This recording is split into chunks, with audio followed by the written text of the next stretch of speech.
Hello friends, आप सभी का स्वागत है हमारे चैनल पे।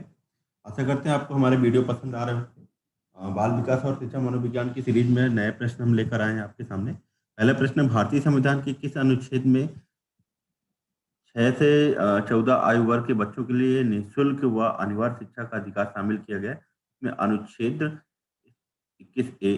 फ्रेशमैन ने व्यक्ति को निम्न में से किस प्रमुख प्रकार में वर्गीकृत किया है? यहाँ पर कृषकाय, सुडोकाय, कोलकाय, तो सभी में किया हुआ है। राइट आंसर आपका ये रहेगा। टीएटी का उद्देश्य निम्न में से किसका मापन है? यहाँ पर टीएटी का उद्देश्य आपका किसमें? अभिक्षमता का मापन है। संगणन का सिद्धांत निम्न में से किसकी व्याख्या करता है? तो यहाँ पर संगणन का सिद्धांत स्मृति का व्याख्या करता है। निम्न में से कौन सी शिक्षा मनोविज्ञान की सर्वाधिक व्यक्तिनिष्ठ विधि है? यहाँ पर अंतर्दर्शन आपकी सर्वाधिक व्यक्तिनिष्ठ विधि है। एल्बर्ट बंडूरा निम्न में से किससे संबंधित है? यहाँ पर सामाजिक अधिगम सिद्धांत से संबंधित है। अधिगम वक्र में पठार बनता है, किसके कारण बनता है? आपका थकान के कारण बनता है। दर्पण चित्र परीक्षण किसको मापन हेतु प्रयुक्त होता है? यहाँ पर अधिगम अंतरण के द्वारा ये हेतु प्रयुक्त होता है। क्लाउड पिक्चर टेस्ट निम्न में से किसके मापन में प्रयुक्त होता है? यहाँ पर व्यक्तित्व के मापन में प्रयुक्त होता है। निम्न में से कौन शेष से भिन्न है? तो यहाँ पर रेवेन का परीक्षण आपका शेष से भिन्न है। 7, 8, 9, 10, 11, 12 की माध्यिका क्या होगी? तो इसको आपको सॉल्व करना पड़ेगा। जो फॉर्मूला है सभी को जोड़कर उसको डिवाइड करना पड़ेगा। जो भी नंबर जितने भी नंबर दिए हुए हैं तो यहाँ से आप माध्यिका याद कर लेंगे। सूझ तथा अंतर्दृष्टि के सिद्धांत, सूझ या अंतर्दृष्टि के सिद्धांत का प्रतिपादन किसने किया है? गेस्टाल्टवादी मनोवैज्ञानिक मतलब कोहलर ने किया हुआ है। मैकडूगल के अनुसार प्रत्येक मूल प्रवृत्ति से संबंध होता है, किसका होता है? संवेग का होता है। पूर्व अनुभव के आधार पर संवेदना को अर्थ प्रदान करना कहलाता है, क्या कहलाता है? प्रत्यक्ष ज्ञान कहलाता है। 5 वर्ष के मोहन की मानसिक आयु 8 वर्ष है, उसकी बुद्धि लब्धि कितनी होगी? तो जो फॉर्मूला होता है बुद्धि लब्धि का, मानसिक आयु बटे वास्तविक आयु गुणे 100 होता है। तो अगर आप उसमें पुट करेंगे यहाँ पर तो आपका राइट आंसर आएगा वो 160, मतलब प्रतिभाशाली। 140 से ऊपर वाले को क्या होता है? प्रतिभाशाली होता है। कौन सा बुद्धि लब्धि स्तर मंद बुद्धि वाले बच्चों को प्रशिक्षण योग्य बुद्धि लब्धि स्तर कहलाता है? यहाँ पर 35 एवं उससे कम का। अशार्थ इंक प्लॉट टेस्ट का प्रयोग निम्न में से किसके मापन हेतु किया जाता है? यहाँ पर व्यक्तित्व के मापन हेतु किया जाता है। निम्न में से कौन सा विस्मृति का कारण नहीं है? स्मरण करने की इच्छा विस्मृति का कारण नहीं है। वह विज्ञान जो संख्यात्मक पद्धति को एकत्र करने, विभाजित करने, प्रस्तुत करने, तुलना करने और व्याख्या करने की विधि से संबंधित है, क्या कहलाता है? आपका सांख्यिकी के कहलाता है। पिछड़े बच्चों के लिए शैक्षणिक क्लब की अवधारणा किसने दी है? सिरिल बर्ट ने दी है। निम्न में से कौन सा एक उत्तम परीक्षण की विशेषताओं से भिन्न है? तो यहाँ पर अभिक्षमता उत्तम परीक्षण की विशेषताओं से भिन्न है। निम्न में से कौन सा बुद्धि का सिद्धांत नहीं है? तो प्रत्यागमन का सिद्धांत बुद्धि का सिद्धांत नहीं है। निम्न में से कौन सी एक अंतःस्रावी ग्रंथि नहीं है? तो ये एडिनल ग्रंथि, पीयूष ग्रंथि, थायराइड ग्रंथि सभी आपके अंतःस्रावी ग्रंथि है। लार ग्रंथि अंतःस्रावी ग्रंथि नहीं है। पियाजे के अनुसार संज्ञानात्मक विकास की द्वितीय अवस्था कौन सी? पूर्व संक्रियात्मक अवस्था होती है। पहली आपकी ज्ञानेंद्रिय अवस्था होती है, दूसरी आपकी पूर्व संक्रियात्मक अवस्था हो गई, तीसरी मूर्त संक्रिया हो गई, इसी को आप स्थूल भी बोल सकते हैं। चौथी आपकी अमूर्त या औपचारिक या स्थूल संक्रिया की अवस्था भी कह सकते हैं। शारीरिक विकास को प्रभावित करने वाला कारक कौन सा है? तो शारीरिक विकास को वंशानुक्रमण, वातावरण, खेल तथा व्यायाम सभी करते हैं। यहाँ पर राइट आंसर होगा आपका सभी। बुद्धि लब्धि की गणना का सही सूत्र निम्न में से क्या है? तो आपका बुद्धि सही सूत्र होगा मानसिक आय बटे वास्तविक आय गुणे 100 होगा। चिंतनशील सोच की चर्चा इनमें से किसने की है? तो जॉन डीवी ने किया हुआ था। चिंतनशील सोच की चर्चा पर आगमनात्मक तर्क के स्तरों में कौन सा शामिल नहीं है? तो यहाँ पर कल्पना आपका शामिल नहीं है, बाकी अवलोकन, प्रयोग, सामान्यीकरण आगमनात्मक तर्क में शामिल है। सीखी गई बात को धारण करने और पुनः स्मरण करने में असफल होना क्या कहलाता है? आपका विस्मरण कहलाता है। मूल प्रवृत्ति की एक प्रमुख विशेषता है जो पाई जाती है सभी प्राणियों में तथा यह जन्मजात व प्राकृतिक होती है। अगला प्रश्न है, सामूहिक चेतन का संप्रत्यय डैश द्वारा दिया गया है। तो सामूहिक अचेतन की जब भी बात करेंगे तो यहाँ पर युंग का नाम आएगा। इरोस शब्द संबंधित है किससे? है जीवन मूल प्रवृत्ति से संबंधित है। अहम निर्देशित होता है, अहम किससे निर्देशित होता है? वास्तविकता सिद्धांत द्वारा अहम निर्देशित होता है। अहम इदम परम अहम फ्राइड ने दिया था। काली सिस्टोन काइनिन एक हार्मोन से इसकी सुई इंजेक्शन यदि दे दी जाए तो इससे प्राणी में क्या होती है? भूख मर जाती है। अगला प्रश्न है, बुद्धि परीक्षण में एक 16 वर्ष के बच्चे 75 अंक प्राप्त करता है तो उसकी मानसिक आयु क्या होगी? 12 वर्ष होगी, क्योंकि ऊपर बुद्धि लब्धि का फॉर्मूला था, उसमें अगर आप वैल्यू रखेंगे तो वहां से आपको आंसर मिल जाएगा। केंद्रीय तंत्रिका तंत्र में होते हैं, क्या होते हैं? केंद्रीय तंत्रिका तंत्र में मस्तिष्क और मेरुदंड होता है। मनोग्रसित बाध्यता विकृति एक क्या है? चिंता विकृति है। सृजनशीलता की पहचान हेतु किसने सृजनात्मक चिंतन परीक्षण का निर्माण किया है? लॉरेंस ने किया है। थॉर्नडाइक का सिद्धांत निम्न में से कौन सी श्रेणी में आता है? व्यवहारात्मक सिद्धांत में आता है, व्यवहारवादी भी बोल सकते हो आप। व्यक्तित्व का सामाजिक अधिगम सिद्धांत किसने दिया है? तो बंडूरा एंड बाल्टर ने दिया है। सीखने के वक्र किससे के सूचक हैं? सीखने की प्रगति के सूचक हैं। मिरर ड्राइंग परीक्षण निम्न में से किसके मापन हेतु प्रयुक्त होता है? अधिगम के मापन हेतु। डैश केंद्रित प्रवृत्ति की एक माप है, क्या है आपकी? माध्यिका। निम्न में से कौन से टेस्ट भिन्न है? तो यहाँ पर टीएटी 16 पीएफ है, क्लाउड पिक्चर टेस्ट है, ड्रॉ एंड मैन है। तो यहाँ पर 16 पीएफ आपका क्या है? अन्य से भिन्न है। विकासात्मक कार्य के प्रत्यय के प्रतिपादक थे। विकासात्मक कार्य के प्रत्यय के प्रतिपादक कौन थे? हैविंग थे। सीखने में पलायन आधारित है, नकारात्मक पुनर्पलन पर। डैश अधिगम के प्राथमिक नियमों से एक है, क्या है? प्रभाव का नियम है। निम्न में से इसमें अन्वेषण की ऊर्ध्व उपागम का प्रयोग किया जाता है। तो यहाँ पर केश अध्ययन में किया जाता है। अधिगम के प्राथमिक नियमों में से मतलब थॉर्नडाइक के प्राथमिक नियमों की बात करें तो थॉर्नडाइक के 3 नियम थे, प्राथमिक 3 नियम थे। प्रभाव का नियम, तत्परता का नियम और अभ्यास का नियम। जब व्यक्ति एक परिस्थिति का अधिगम दूसरी परिस्थिति में उसके सीखने तथा निष्पादन को प्रभावित करता है तो उसे क्या कहते हैं? अधिगम अंतरण कहलाता है। जी वालस के अनुसार सृजनात्मक चिंतन का प्रथम चरण क्या होता है? आपका उपक्रम होता है। डैश ने प्रयत्न एवं भूल के सिद्धांत के प्रतिपादन किया, किसने किया? थॉर्नडाइक ने किया हुआ है। व्यक्तित्व व्यक्ति के अंतर्गत उन मनोशारीरिक गुणों का गतिशील संगठन है जो पर्यावरण में उसके अपूर्व समायोजन को निर्धारित करते हैं। किसकी परिभाषा है? जी.डब्ल्यू. आलपोर्ट की है। अगला प्रश्न है, निम्न में से सीखने के गेस्टार्ट सिद्धांत से संबंधित है, तो यहाँ पर कौन से संबंधित है? कोहलर। वुडवर्थ के अनुसार सुन्नति का आयाम नहीं है, क्या नहीं है? तर्क करना। टीएटी डैश द्वारा बनाया गया था, किसके द्वारा बनाया गया? मर्रे के द्वारा बनाया गया।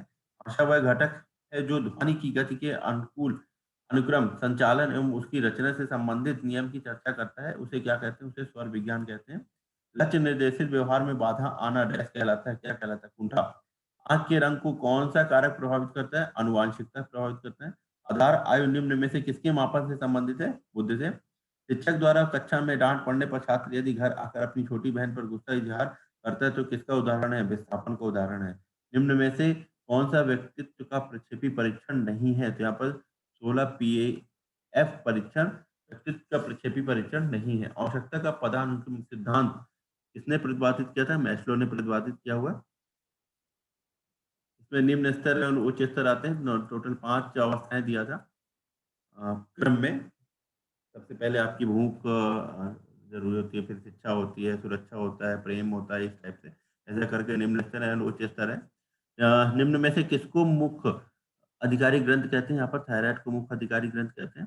डैश ने सामूहिक अचेतन का संप्रत्यय दिया था, किसने दिया था? युंग ने दिया है सामूहिक अचेतन संप्रत्यय। अंगूर खट्टे हैं डैश का उदाहरण है, क्या है? यौगिकीकरण। अधिगम का क्रिया प्रचुत अनुबंधन सिद्धांत है, किसने दिया था? आपका स्किनर ने दिया हुआ है। औसत बुद्धि वाले बच्चों की बुद्धि लब्धि के बीच कितनी बीच होती है? 90 से 109 के बीच में। निम्न मापन के स्तरों में सबसे अच्छा कौन सा है? इसमें अनुपात से सबसे अच्छा पियाजे के संज्ञानात्मक सिद्धांत में अमूर्त तर्क एवं परिपक्व नैतिक चिंतन किस अवस्था की विशेषता है? औपचारिक की। डैश जन्मजात व्यक्तित्व गुणों का योगफल है, क्या है आपका? वंशानुक्रम। अगला प्रश्न है, मनोवैज्ञानिकों के अनुसार निम्नलिखित में से किस विधि द्वारा मूल प्रवृत्तियों में परिवर्तन लाया जा सकता है? मार्गी मार्ग अंतरीकरण के द्वारा। प्रत्ययों का बनते रहना क्या कहलाता है? आपका संचयी प्रक्रिया है। निम्न में से कौन सा भूलने का कारण नहीं है? यहाँ पर शिक्षक की योग्यता भूलने का कारण नहीं है। स्पीयरमैन 1904 के अनुसार तर्क करने की क्षमता और समस्या समाधान करने की क्षमता कहलाती है, क्या कहलाती है? जी कारक कहलाती है। इन्होंने द्विकारक और त्रिकारक दिया होता है बुद्धि के संबंध में। पंडूरा का कथन है कि बच्चे प्रतिक्रियाएं प्रतिमानीकरण द्वारा सीखते हैं, जिसको क्या कहा जा सकता है? जिसको निरीक्षणात्मक अधिगम कहा जा सकता है। अधिगम स्थानांतरण के द्वितत्व सिद्धांत के प्रवर्तक थे, कौन थे? स्पीयरमैन। अगला प्रश्न है, सीखी हुई बात को स्मरण रखने या पुनः स्मरण करने की असफलता क्या कहलाती है? विस्मृति कहलाती है। व्यक्ति में उन मनोशारीरिक अवस्थाओं का गतिशील संगठन जो उसके पर्यावरण के साथ अद्वितीय सामंजस्य निर्धारित करता है कहलाता है, क्या? व्यक्तित्व। सामान्य पुरुष में एक्स वाई गुण होते हैं जबकि सामान्य महिला में एक्स एक्स गुण होते हैं। प्राप्तांकों के समूह का वह बिंदु जिसके नीचे समूह के आधे प्राप्तांक और जिसके समूह के ऊपर आधे प्राप्त अंक होते क्या कहलाता है? मध्यांक कहलाता है। आवृत्ति वितरण को रेखा चित्र द्वारा प्रदर्शित करने की विधियों में से एक विधि कौन सी स्तंभ आकृति है? पढ़ाते समय सामान्य कक्षा में अध्यापक का सर्वाधिक ध्यान किस मनोवैज्ञानिक तथा तथ्य पर होना चाहिए? तो यहाँ पर व्यक्तित्व भिन्नता के तथ्य पर होना चाहिए। अगला प्रश्न है, मनोविज्ञान ने सर्वप्रथम अपनी आत्मा का परित्याग किया, फिर अपने मन का, फिर अपनी चेतना का, अभी वह एक प्रकार के व्यवहार को संजोए बैठे है। कथन किसका है? वुडवर्थ का। मनोलैंगिक विकास में सुस्तावस्था का वर्ष अंतराल क्या होता है? 6 से यौवन तक। अगला प्रश्न है, विकास के मनोसामाजिक सिद्धांत का प्रतिपादन, विकास के मनोसामाजिक की बात करें तो एरिक्सन ने किया था। डैश के अनुसार इदम, अहम और पराम व्यक्तित्व के 3 घटक है, किसने कहा था? फ्रायड ने। इस व्यवहारवादी का मानना है कि अन्य व्यवहारों की भांति भाषा भी क्रिया प्रसूत अनुबंधन द्वारा सीखी जा सकती है। स्किनर, तो देखिए जहां पर भी क्रिया प्रसूत अनुबंधन का नाम आए वहां पर आप स्किनर जरूर लगा दीजिएगा। निम्न में से कौन केंद्रीय प्रवृत्ति की माप नहीं है? प्रसार केंद्रीय प्रवृत्ति की माप नहीं है। अधिगम के प्रयत्न में भूल के सिद्धांत का प्रतिपादन थॉर्नडाइक ने किया हुआ है। डैश के अनुसार बालक का विकास अनुवांशिकता तथा वातावरण का गुणनफल है, किसने कहा है? वुडवर्थ ने। निम्न में से कौन सा कथन सही नहीं है? तो यहाँ पर वंशानुक्रम व्यक्ति की जन्मजात विशेषताओं का शोधन है, ये कथन सही नहीं है। अगला प्रश्न है, साहचर्य के नियम है। साहचर्य के कौन कौन से नियम है? समानता का नियम, वैमनस्य का नियम, समीपता का नियम। तो यहाँ पर राइट आंसर क्या रहेगा आपका? सभी। गेट्स के अनुसार अनुभव द्वारा व्यवहार में परिवर्तन ही क्या कहलाता है? सीखना कहलाता है। अपने आप को प्रेम करने की प्रवृत्ति को क्या कहते हैं? नार्सिसिज्म की प्रवृत्ति कहते हैं। मनुष्य की बुद्धि आगे की पीढ़ियों में संक्रमित होती है। डैश का कार्य इस जन्मजात योग्यता के विकास के लिए उपयुक्त परिस्थितियों का निर्माण करना है। क्या है आपका राइट आंसर? वातावरण रहेगा। पूरे आवृत्ति वितरण के प्रतिनिधित्व करने वाले मान को क्या कहा जा सकता है? केंद्रवर्ती प्रमाप का मान कहा जा सकता है। बाल मनोविज्ञान के अनुसार शिक्षा के क्षेत्र में मुख्य स्थान किसका है? बालक का है। निम्नलिखित में से कौन सी विशेषता आंतरिक रूप से अभिप्रेरित बच्चों के लिए सही नहीं है? वे हमेशा सफल होते हैं, ये आपकी सही नहीं है। बालक एक ऐसी पुस्तक है जिसका शिक्षक को अद्योपांत अध्ययन करना चाहिए। उपरोक्त कथन किसके द्वारा दिया गया है? रूसो के द्वारा दिया गया है। सामान्य से विशेष की तर्क की प्रक्रिया निम्न में से कौन सी पद्धति है? निगमनात्मक है सामान्य से विशेष का। बाल्यावस्था की प्रमुख मनोवैज्ञानिक विशेषता क्या है? सामूहिकता की भावना।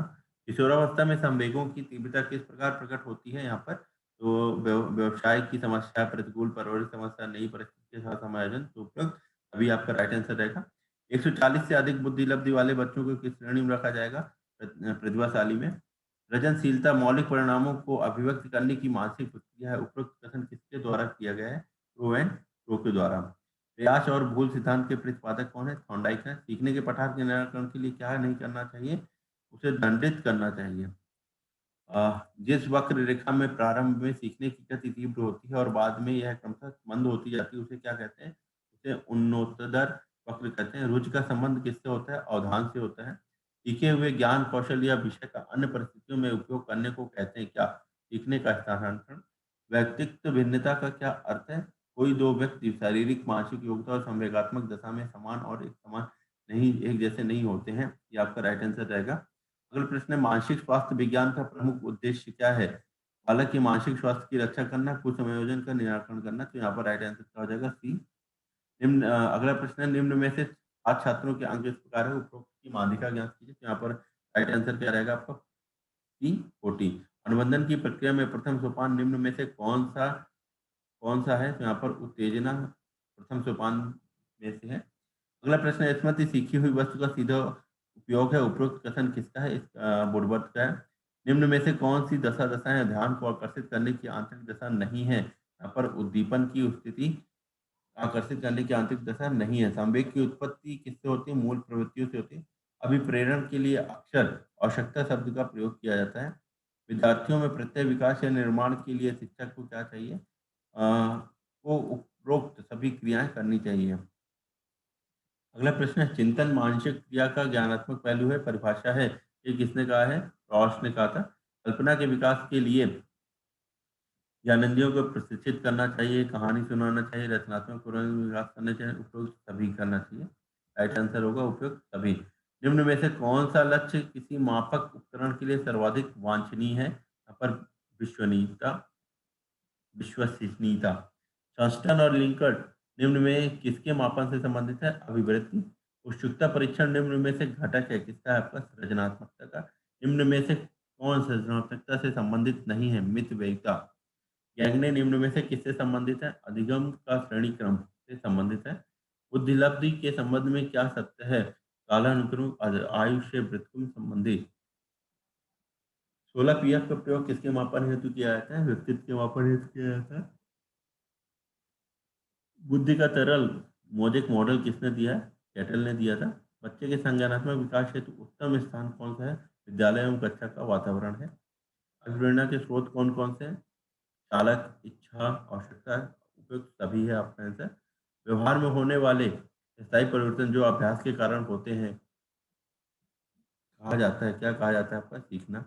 निम्न में से कौन सा कारक स्मृति से संबंधित नहीं है तो अनुभूति संबंधित नहीं है। अगला प्रश्न है मैस्लो के अभिप्रेरणा सिद्धांत को कहा जा सकता है क्या कहा जा सकता है आवश्यकता का सिद्धांत। प्रधानाध्यापक या वरिष्ठ शिक्षक के लिए विद्यालय में कौन सी नेतृत्व शैली बेहतर होगी। यहाँ पर आपकी प्रजातांत्रिक नेतृत्व शैली बेहतर होगी। मानसिक स्वास्थ्य के नियमों को खोजना और उन्हें बनाए रखना अध्ययन का केंद्र बिंदु है किसने कहा था डेवलर ने किया था। आशा करते हैं आपको हमारे वीडियो पसंद आ रहे होंगे प्रश्न पत्र भी पसंद आ रहे होंगे। तो आप हमारे साथ जुड़े रहिए हमारे चैनल के साथ में जुड़े रहिए लाइक करिए सब्सक्राइब करिए। थोड़ा और इम्प्रूवमेंट हम करते जा रहे हैं। अगला वीडियो लेकर आएंगे कुछ और नए प्रश्नों के साथ में। तब तक के लिए जय हिंद जय जय भारत दोस्तों।